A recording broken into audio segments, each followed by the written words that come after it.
Good morning, student. Now we'll move on to our next topic, that is local and remote replication. So in the last part of this module, we are going to see how we can preserve the data, how we can provide data protection using replication. Actually, the two ways of data protection in any data center is by taking a backup or by taking a replicated copy. So the backup technologies we have seen in the last few classes. In what ways the backup can be taken, on which target devices the backup can be taken, and what should be the backup granularity, whether it should be a full backup or whether it should be a cumulative backup or incremental backup. Based on the criticality of the data to any organization, the granularity of the data can be provided. And the backup technologies and the backup topologies also have been covered in the last few classes. Now in this class and the upcoming class also, we are going to understand deeply about the replication technologies, how a replicated copy is taken, how a local replication is made and a remote replication is made, what are the technologies associated with it, what are various types of replications under local and remote replication.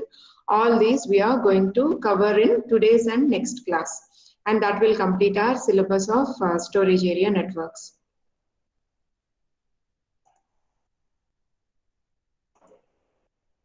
Okay, in today's business environment, it is imperative, it is unavoidable for any organization to protect mission critical data and minimize the risk of business disruption.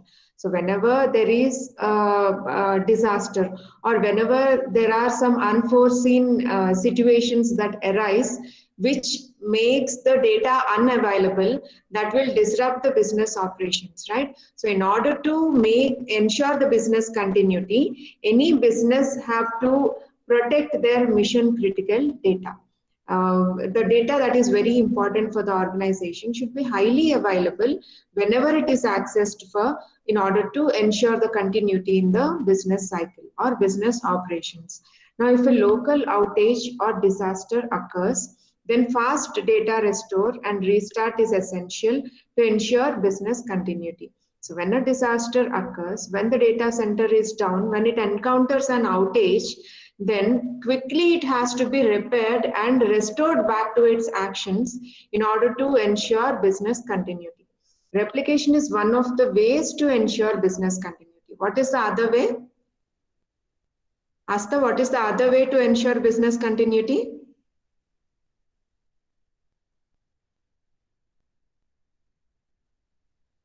Asta, are you there? Yes, ma'am. Yeah. What is the other way I just quoted about business continuity other than replication?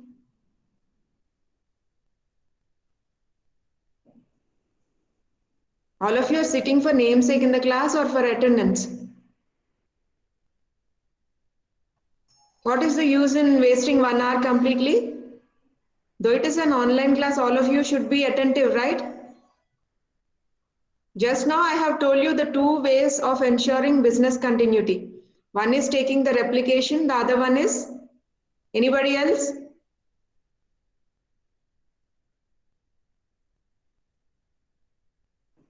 Ginger?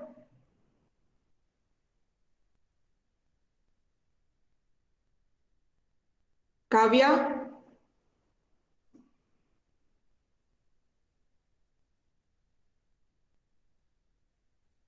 Replicating is creating another copy, right? In the same way, what is the other technique to ensure business continuity, which has been discussed in the last class? Ravi Shankar.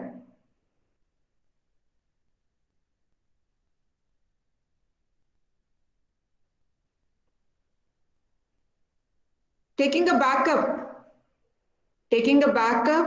or replicating the data. These are the two ways to protect data to ensure business continuity, to ensure information availability. Got it, Asta? Yes, ma'am. Yeah. So it is the process to create an exact copy of the data that we call as replica. right? To take the exact copy, of the original data, we call it as replica. Now, these replica copies are used to restore and restart operations if data loss occurs. So whenever a disaster occurs, whenever the information is made unavailable because of the disturbances at the data center, then these replica copies will be used in order to restore and restart the business operations. Now, these replicas can also be assigned to other hosts to perform various business operations such as backup. Sometimes these replica copies can also be used to take backup so that the original data can be available to serve business operations, direct business operations. We call them as production volumes. So the original data, the production volumes will be ready to serve the application IO request, whereas the replica copy will be ready to serve the backup request so that the original copies will not be overwhelmed with this extra overhead of taking the backup. Right? So taking the backup for the reporting tasks and for testing any new applications against this against the data that is stored will be distributed. These tasks will be distributed on the replica copies if the copies are provided along with the original copy. So original copy will be available to serve the application request, and the replica copies will be available to serve the backup, reporting and testing requests. That kind of division of the functionalities will make all the improve the IO performance of the data center. Now, replication can be classified into two major categories: the local replication and remote replication. Now, local replication refers to replicating the data within the same array, means within the same storage array or the same data center. Assume this is a data center which has clusters of storage arrays. Now, in this storage array, if you have an original copy on this disk and the replica copy is saved on this disk, then it is called as local replication. Or you can take an original copy on this disk and a replica copy on this disk within the same data center but on a different cluster, then also we call it as local replication. But when we take remote replication, it refers to replicating the data at a remote site, which is geographically apart. Say one data center is in India, the other data center is hosted somewhere in Hong Kong. Then the original copy is saved at India and the replica copy is saved at Hong Kong. Then we say it is a remote replication. So even a disaster occurs at one site, still the replica copy will be available to serve the application request to ensure the information availability at the remote site. Right? That is the importance of remote replication when compared to local replication. In case of local replication, all the copies will be lost if the data center is disturbed due to some disaster. But in remote replication, the copy will be safe and intact at a geographically apart data center. Now, what are the replication terminologies? When we are going to understand about these replication mechanisms, what are the terms that we frequently use? The common terms used to represent various entities and operations in a replication environment are: the first common term that we use is source. A host accessing the production of data from one or more LUNs. You know what is a LUN, right? Logical unit number. We understood in the last class that the physical disks that we have are grouped into logical volumes, and each of this physical disk under the logical volume will be identified by a logical unit number. Right? So a host accessing the production data from one or more logical unit numbers on the storage array is called a production host. And these LUNs are known as source LUNs. Source logical unit numbers means the devices or volumes. Production, or we can also call them as production LUNs or simply the source. Okay, so where the data is actually stored, the original copies are hosted, we call them as production data or simply source LUNs, or very in simple terms we can call it as just the source. What is the target? A LUN on which the production data is replicated is called the target LUN or simply the target or replica. So you take a disk on a storage array where the original copy, where the production data's original copy is stored, that we call it as source. Now, for this source, if you create a duplicate copy, right? If you create a replicated copy, then we call it as target. So this is source LUN, this is target LUN. LUN means logical unit number used to identify the disk on which the source is stored. And target LUN indicates the logical unit number of the disk on which the target is saved. Target means the replicated copy is saved in this case. Okay, so a LUN on which the production data is replicated or duplicated, a duplicate copy is stored, that is called as target LUN or simply the target or replica. Now there is another term called as point in time copy. What is this point in time copy? It is also called as continuous replica. So replicas can be either a point in time, it is another version, point in time or continuous replica. Point in time is like a snapshot. So when you take a snapshot of a source, then at that point of time the replica is created. But after that, any changes made will not be saved until unless will not be saved means will not be replicated until unless another copy of that source is taken. That is called point in time. Whereas continuous replica, for each and every moment in time, the replica is also taken. Every updation that happens to the source will also be reflected in the target. That is called as continuous replica. Right? So replicas can be either a point in time replica or a continuous copy. The point in time replica is an identical image of the source at some specific timestamp. Say every day morning the point in time copy is taken, then only at that till that point whatever data is saved in the source, same thing will be reflected in the target. So if you take a replica copy at a timestamp, point in time replica will be same. It will reflect the same copy as the original one till that point of time, till that timestamp. Okay. For that, we take an example. If a replica of a file system is created at 4 p.m. on Monday, this replica is the Monday 4 p.m. point in time copy. So we call at one point of time, 4 p.m. in the evening, if a replica copy is taken, then that replica copy can be named as Monday 4 p.m. point in time copy of the original source. This is the source. This is the replica copy that is taken at 4 p.m. Monday, which is called as point in time copy.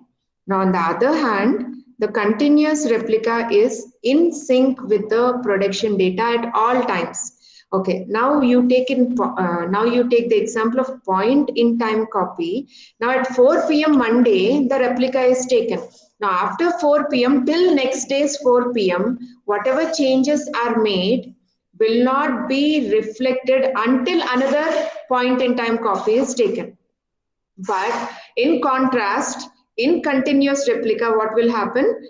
It will be like an in-sync replica. In-sync replica means whenever some change happens to the original source data, same change will immediately be reflected in the replicated copy or the target. That is called as in-sync or continuous replica. Continuous replica of the production data will be taken every time an updation is made to the original copy. Right? That is called as continuous copy. Now, recoverability and restartability are other terms used in replication. What is this recoverability and restartability? Recoverability enables restoration of data from the replicas to the source if data loss or corruption occur. So the ability to recover the data whenever some data loss occurs or whenever some disaster disrupts the business at a data center, then how quickly we can recover that data, that lost data from the replicated copy. That is called as its recovering ability or simply as recoverability. And restartability enables restarting business operations using the replicas.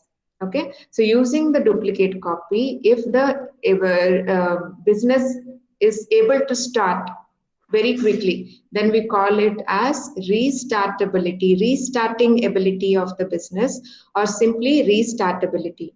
The replica must be consistent with the source so that it is usable for both recovery and restart operations. So whenever a replica copy is taken by the admin of the data center, then the replica copy should be consistent, means the duplicate copy should be same as the original copy, consistent as the original copy, in order to ensure that the target copy can be used immediately for recovery and restart operations in the case of disaster. Now, what are the uses of local replicas? When we take a duplicate copy at the local level for the original data, for the source data, what are the uses that are, what are the uses of the replicated copy that is taken? Now, alternative source, the local replica can serve as an alternative source for backup, providing point-in-time copy and reduces backup window to 0. So whenever a failure occurs, then this local replica will serve as an alternative source for backup, providing point-in-time copy. Means up to that point of time, up to that checkpoint, all the data's replica copy will be available. So immediately this copy can be utilized in order to recover from the disaster and restore the business operations immediately to ensure the information availability. And also it reduces the backup window. So when you take this point in copy, immediately that can be used as a backup copy to recover recover from the disaster. So that will also reduce the backup window, backup time to 0. And also it helps in faster recovery because it is a point in time copy. All the data up to that checkpoint will be completely available, same as the original copy that has been lost due to disaster. Now, this point in copy will enable faster recovery in cases of failure. And it is also used for decision support activities such as reporting or data warehousing. Say, I already said that there will be two kinds of data. One is the production data, or we also call it as original data, and the other one is the target, here in this case called as replicated copy or the duplicate copy. Now, in this case, if we have two copies available, the original copy and the replicated copy, we can use the replicated copy in order to serve the data for reporting purpose or to store it for historical purpose or to take the backup. For all these activities, this replica copy can be used.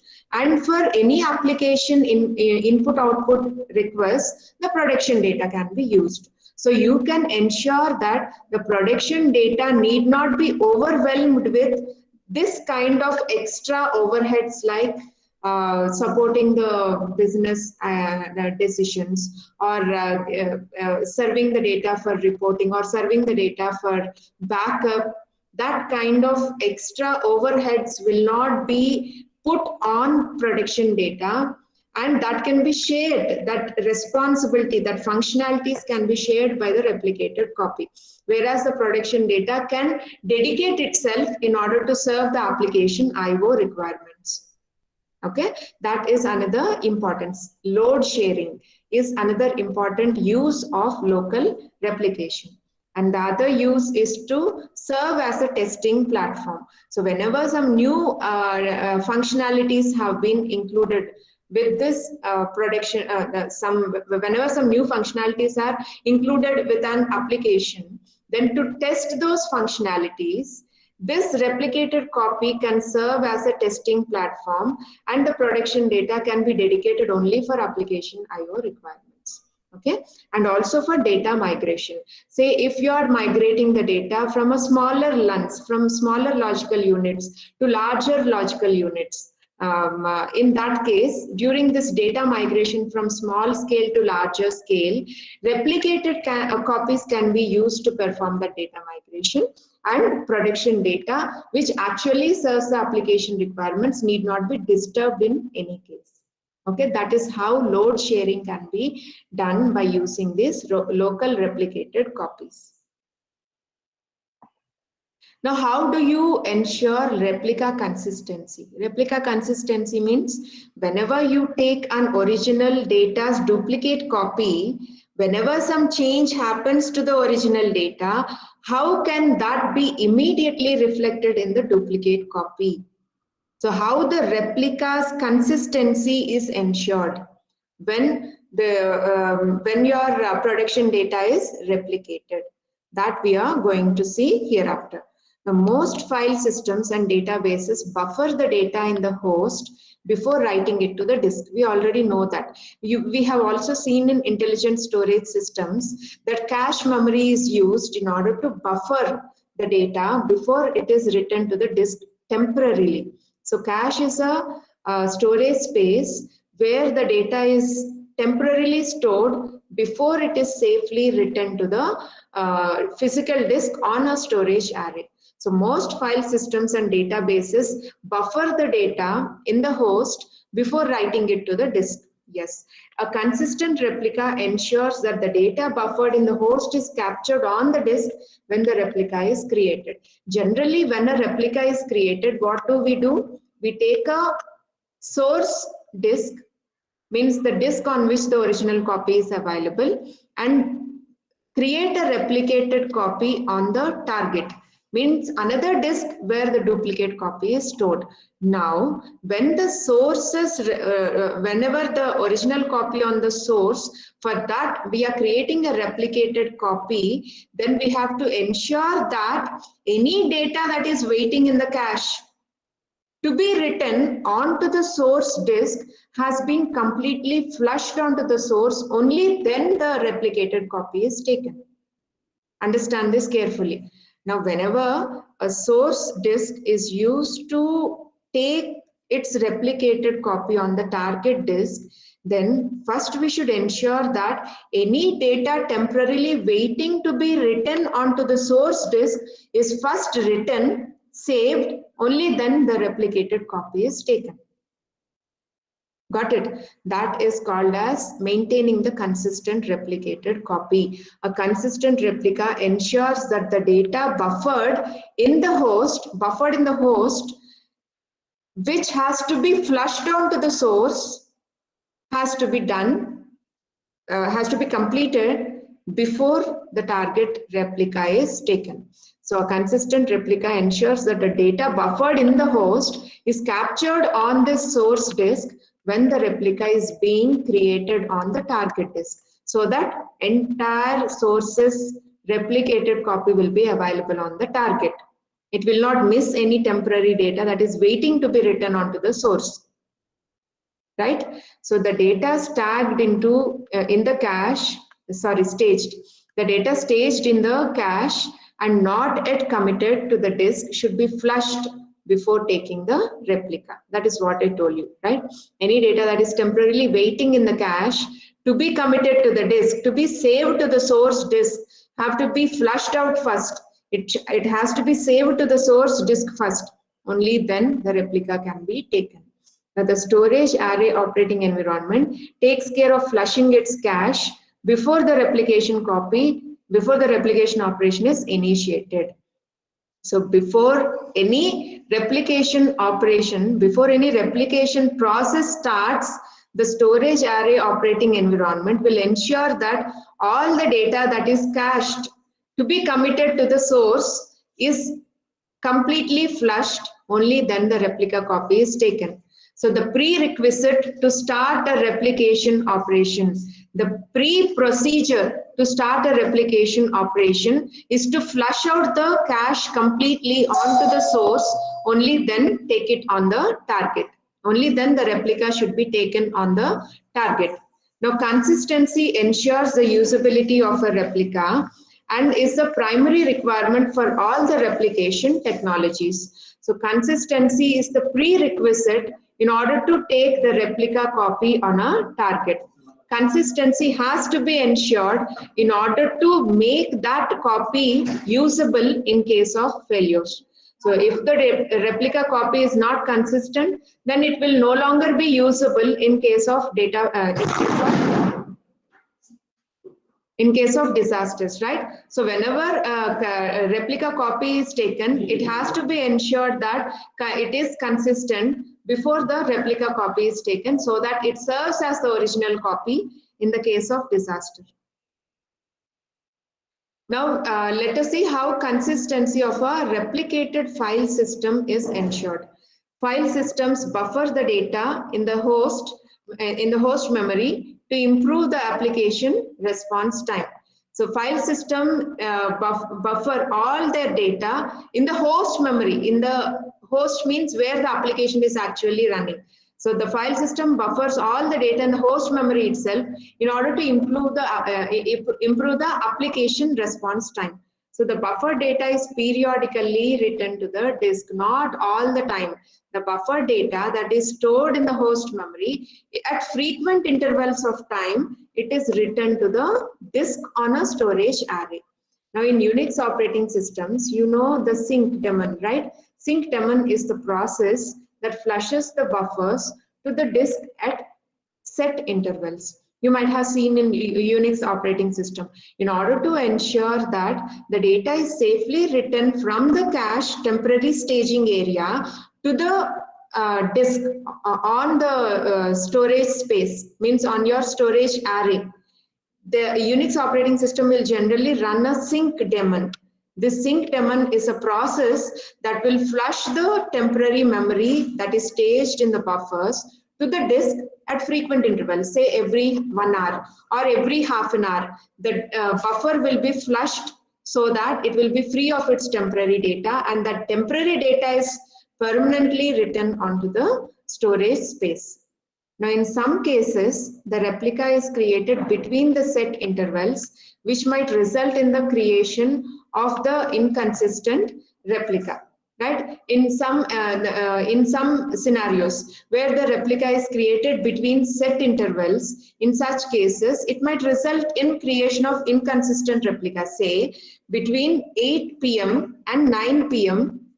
If at all the replica is taken, then any changes that has been made from 8 to 8:30, say if we are taking the replica copy at 8:30 p.m., then any changes made from 8 to 8:30 will be lost, right? So in order to ensure that the buffer, if it is flushed and the replica copy is taken, then we need not lose that data that has been updated between 8 and 8:30 p.m.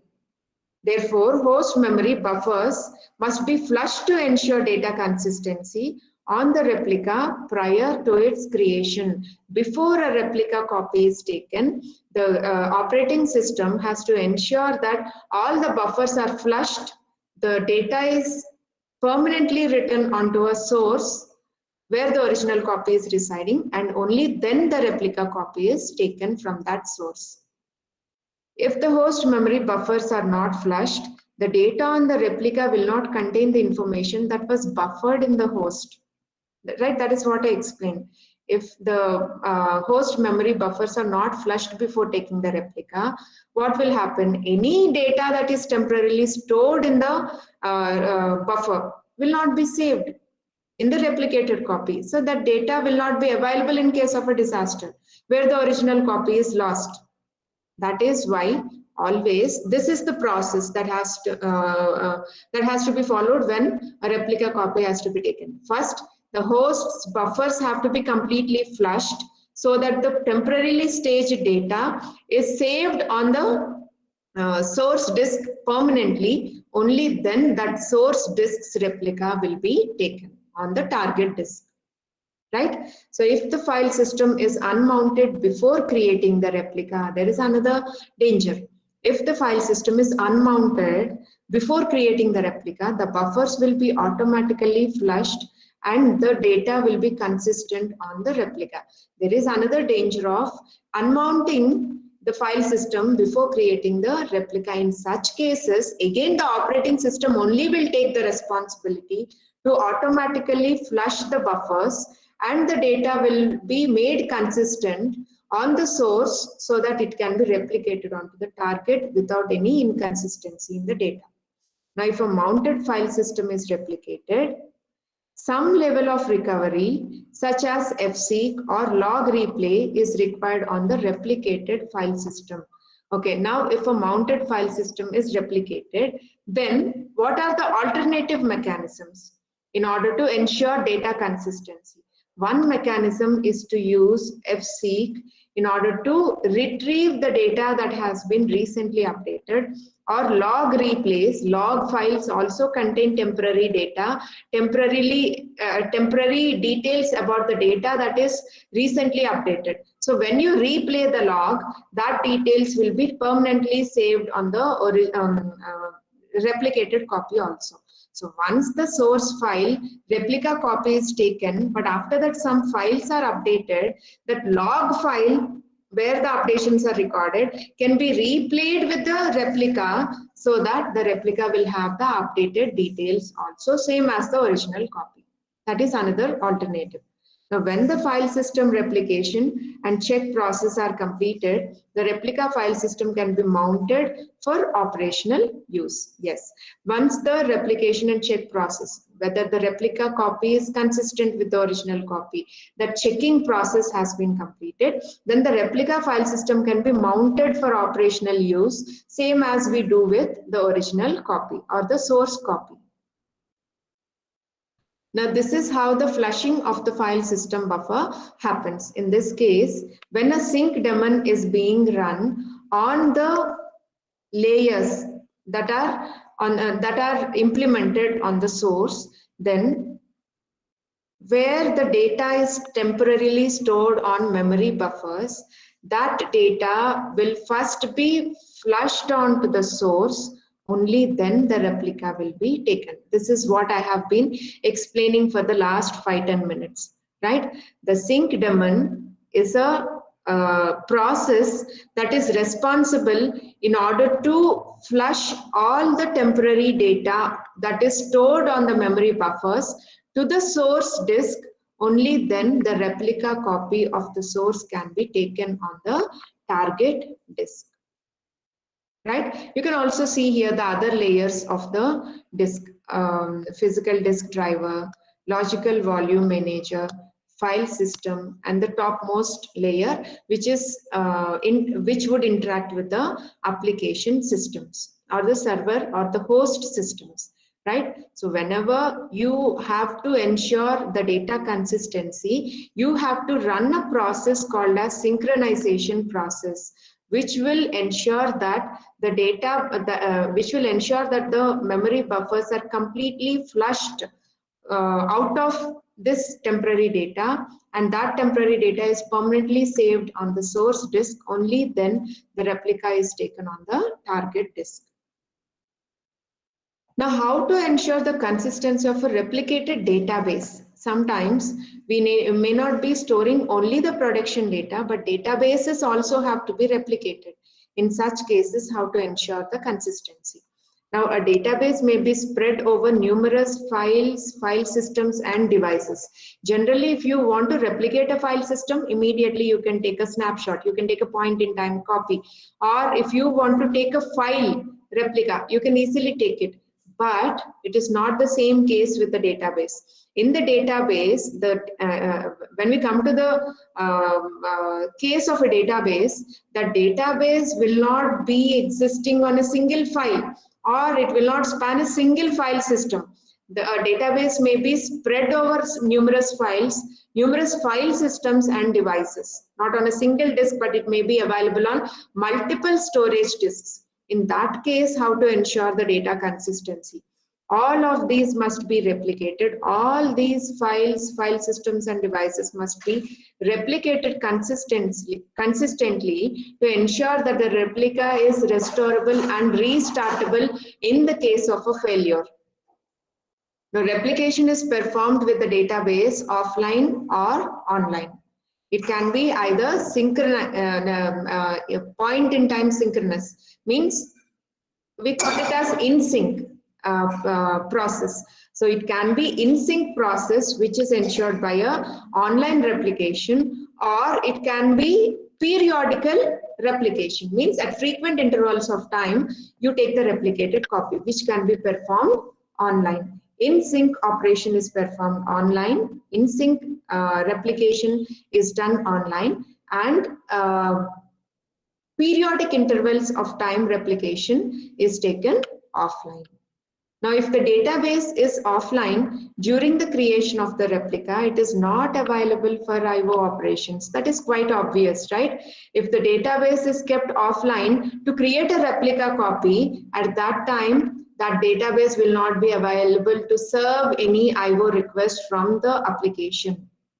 Because no updates occur on the source, the replica is consistent. At that time, what is the advantage of making a database offline and taking the replica copy? Because there are no updates that occur to the source as it is made offline to take the replica copy. No updations happen to the source, so we can ensure that the replica is also consistent with the source. Did you understand the situation? To take the replica copy of a database, if you make the database offline, then that database will not be available for the clients to make any updations. In such cases, the original copy will ensure that the replica copy will be consistent with the original copy, because no updations takes place after the replica is taken or while the replica is being taken. Now, if the database is online, it is available for I/O operations and transactions to the database update the data continuously. So if the database is not taken offline to take the replica, if it is available for client access, if it is available for application requirement servicing, in such cases, if the database is online, it is available to serve the I/O operations of the clients, and transactions to the database update the data continuously. Okay, so whenever this is online, all the clients keep updating the data, and that may not be consistent with the replica copy that is taken if the database is online while taking the replica, because the replication process will be happening, and at the same time application will make changes to the database. So how to ensure that the replica is consistent with the original copy when the database is online and serving the application requirements? When a database is replicated while it is online, changes made to the database at this time must be applied to the replica to make it consistent. How to do that? A consistent replica of an online database is created by using the dependent write I/O principle, or by holding IOs momentarily to the source before creating the replica. That is the only solution. Either by using the dependent write IO principle. Dependent write IO principle will ensure that whenever some input output happens on the database that is kept online while taking the replica, same data has to be updated on the replica also immediately. That is one alternative. And the other alternative is to hold the IO momentarily, means pause the IO operations on the database that is kept online for a moment to take the replica copy, to make the data consistent. That is another alternative to make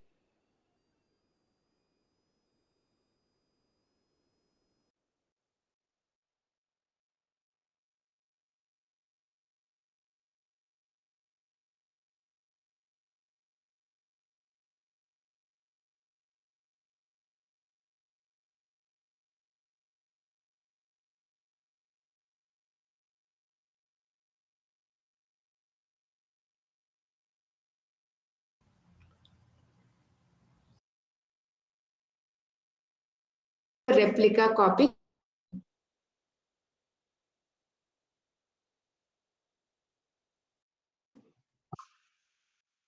Yeah, sorry, there is a power failure again. Yeah, I'll share it from this.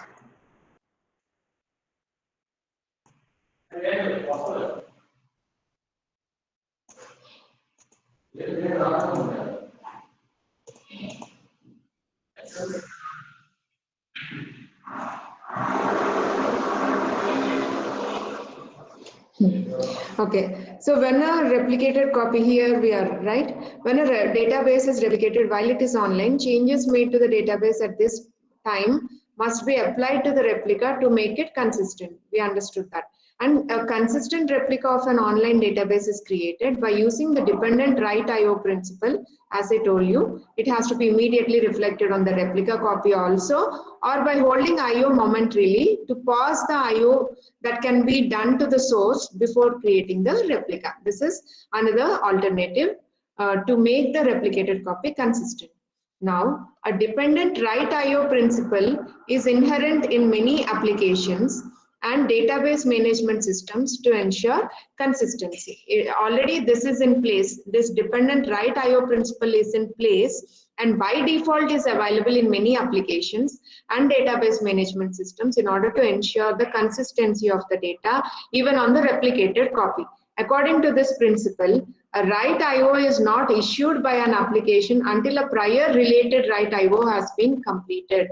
That is what I have told you, right? So whenever a write IO is requested by an application, now until the previous write IO is reflected on the replicated copy, this new IO will not be issued to the client or to the application that is requesting for that operation. That is called as the dependent write IO. A new write IO will ensure that the old write IO that has been performed is already reflecting on the replicated copy. That is called as dependent write IO. For example, a data write is dependent on the successful completion of the prior log write. So how is this prior prior IO operations consistency ensured? It will see when an application is writing a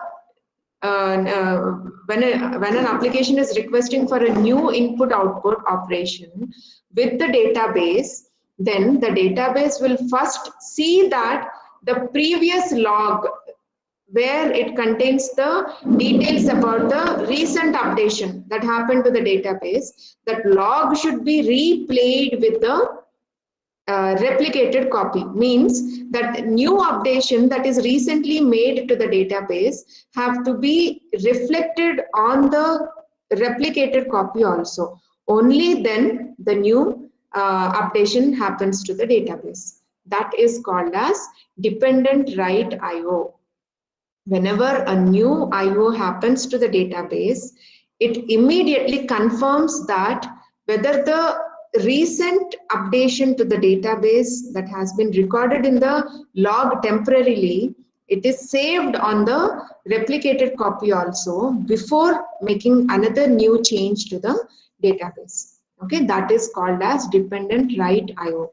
Now, for a transaction to be deemed complete, the databases require a series of writes to have occurred in a particular order. Say there are some 5-6 reads that has happened. All of them have to be in the same order, replayed. Replayed means all these have to be saved on the replicated copy before the new updation happens to the database. These writes will be recorded on various devices or on file systems. Now we can understand from this figure more clearly about the write consistency. That is, hello, Ma'am, your screen is not visible to us, ma'am. is it? But I'm presenting. 1 second, I'll do it. Now it is seen? Yes, ma'am. Okay. Anyway, only the points I explained. Now I'm trying to show you the picture where we can understand how the write consistency is maintained on the sources. Now this figure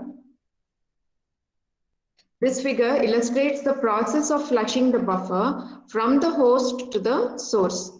You can see here, this is the database application on the host side, and this is where the source, means the database is actually stored, from which the duplicate copy can be created on the target. The replicated copy can be taken on the target. Now, in this case, IOs 1 to 4 must complete for the transaction to be considered complete. Say, if this database application is generating an IO request 1, IO request 2, 3, and 4. Now, in this case, the IO request right from 1 to 4 must complete for the transaction to be considered complete. Okay, now the transaction is complete.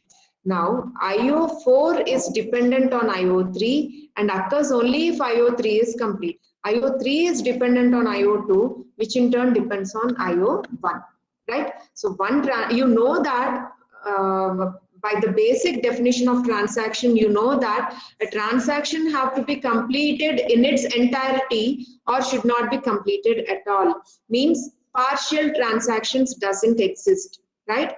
So whenever you're making a transaction, either the transaction should be complete or the transaction should be completely cancelled, but it should not be executed partially, which will result in inconsistency in the data.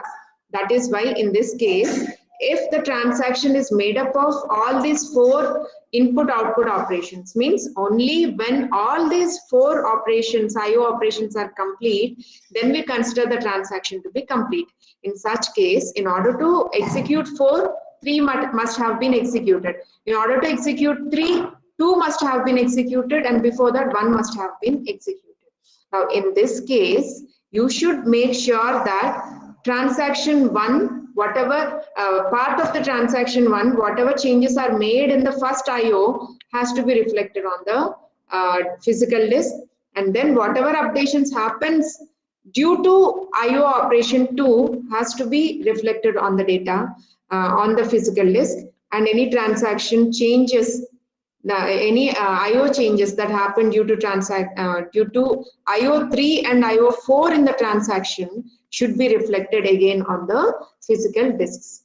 Now, this will ensure that the data is consistent. This will ensure that the data, the database changes that happen due to all these 4 IO operations under a single transaction are kept consistent.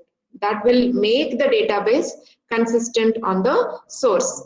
Now, each IO completes only after completion of the previous IO. That is quite understandable. We know that any previous input-output operation have to be completed before the next input-output operation resumes, right? That is how a transaction ensures that all the data is completely consistent after the IO operations under a transaction are completed. Now, how this changes made to the, how these changes made to the database are also reflecting on the replicated database. Now, when the replica is created from this source, we call this as the source, right? This is the source. Now, from this source, we create the replica. Now, when the replica is created, all the writes to the source devices must be captured on the replica devices to ensure data consistency. Yes, the figure here illustrates the process of replication from the source to replica. Now, in this case, IO transactions 1 to 4 must be carried out for the data to be consistent on the replica also. So, when we take this source, you can see that when the data is written onto physical disk 1 due to IO operation 1, immediately that is reflected on the replica copy also. And any changes made to the database through IO operation 2, that is also reflected on the replicated copy. Any changes made due to IO operation 3 in the same transaction will again be replicated, and these will occur in the same order in which the IO operations executed. So 1 will execute, only after that 2 will execute, only after that 3 will execute. Now, by that time, any changes made due to IO operation 4, which are initially saved temporarily in a log, will be replayed with the replicated copy also, so that the changes made due to IO operation 4 will also be reflected on the replicated copy. In this case, we say that the database is consistent. But let us see what is the other process which will lead to data inconsistency. It is possible that IO transactions 3 and 4 were copied to the replica devices, but IO operations 1 and 2 were not copied. In that case, what will happen? Say, in case there is some delay of writing the data in the transaction of IO operations 1 and 2. But before writing this data updations of 1 and 2, before that itself, the IO operations updations that happened due to 3 and 4 IO operations already have been written on the replica. Then what will happen? What kind of data inconsistency situation will arise? It is possible that IO transactions 3 and 4, these IO transactions, were copied to the replica devices, but IO transactions 1 and 2 are still not copied. What will happen in that case? In this case, the data on the replica is inconsistent with the data on the source, because 1 and 2 might have made some changes. The IO operations 1 and 2 in the transaction might have made some changes to the database, and the changes made by IO operations 3 and 4 may be dependent on the changes made by 1 and 2 IO operations. But before writing 1 and 2's changes, if 3 and 4 IO operations changes are written to the replica, then that will result in inconsistent data, because this 3 and 4 might have made some changes based on the changes made by 1 and 2. But 1 and 2 changes are not recorded on the replica copy. Only 3 and 4 are recorded. In this case, the data will be inconsistent. If a restart were to be performed on the replica device now, means if at all there is a disturbance with the primary source and the data have to be recovered from the replicated source, IO4 which is available on the replica might indicate that a particular transaction is complete, because IO operation 4 has been copied onto the replica. So it indicates that the entire transaction is complete, but all the data associated with the transaction will be unavailable on the replica, making the replica inconsistent because of not saving 1 and 2 operations on the replica copy. Only 3 and 4 operations are saved. The entire replica copy will stand to be invalid because of the inconsistent data. Got it? That is the situation where inconsistency in the data may arise. Did you understand? Now, another way to ensure consistency is to make sure that the right IO to all source devices is held for the duration of creating the replica. So what is the alternative solution for this? Do not immediately write the updations whenever they are made to the source copy. Let it wait. Sridevi madam, Yes. ma'am, are you going to continue the class? I have class now. Who It's is that, already ma'am? 12. If you want, you continue. That's what. Reshma ma'am. Ah, Ma'am, 2 more minutes, I'll finish. I didn't see the time because of power failure. It is frequently cutting the no. call. Why now? Because I told them to join compulsory today. I wanted to do activity. They are leaving. Some of them they joined and they are leaving. Oh, So is if it? you want to I'll continue, finish, ma'am. I'll finish. Give me 2 minutes, okay? okay. You just message them. Within 2 minutes, you'll start. Okay, ma'am. Thank you. Okay, so this is how the consistency have to be maintained, and when in this cases of inconsistency scenario, rather than writing 3 and 4 immediately to the replica, let the replication procedure be made to wait for some time, so that all the changes on the source copy will happen completely. Only then the replica can be taken. Okay, this creates a consistent image on the replica. However, databases and applications might time out if the IO is held for too long. So IO should not be kept for too long before writing the replica copy. In such cases, session timeout may happen.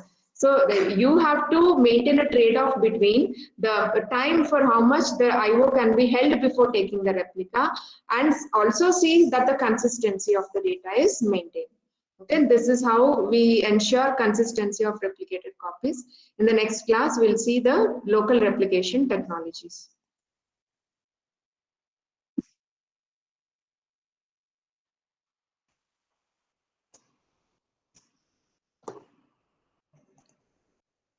Okay, let me know who are all present. I'll see in the participant list 1 second. Asta, Abhinav, Pavitra.